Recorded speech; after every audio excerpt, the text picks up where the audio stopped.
in reactor unit 2, there was an explosion. Now, in 1 and 3, we had seen explosions previously outside of the containment, outside of the outer wall of the reactor, if you like.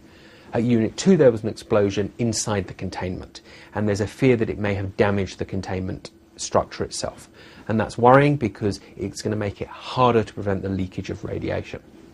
The second important development was the fire in reactor unit 4. Now that's significant because that fire took place in basically a swimming pool-like structure where used highly radioactive nuclear fuel is stored. And that fuel is hot, and if it's not kept underwater, then the water is going to, then there's a risk of a fire, which we've already seen. The Japanese industry takes safety very seriously. And, you know, I strongly suspect, I have every reason to believe, that this reactor would have withstood an earthquake and a tsunami of the size it was designed to withstand. The safety issue here is that it was hit by an earthquake and a tsunami considerably bigger than it was apparently designed to withstand.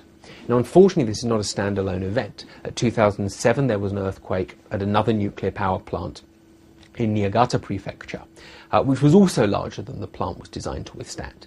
Now, on that occasion, the reactor survived it perfectly well.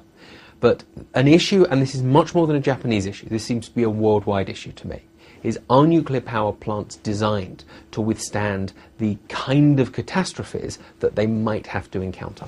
The power company and the regulators that are dealing with this crisis are dealing with, not just an extraordinarily acute nuclear crisis, but also probably have all their own personal tragedies in the aftermath of this catastrophe to deal with.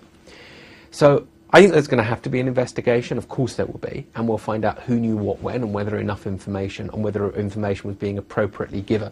But I think at this stage it's too early to criticise, simply because of the unbelievable conditions in Japan at the moment. Now obviously any fatalities as a result of nuclear power are too many, but I think that the tsunami is likely to prove significantly more devastating to human life than the reactor accident will.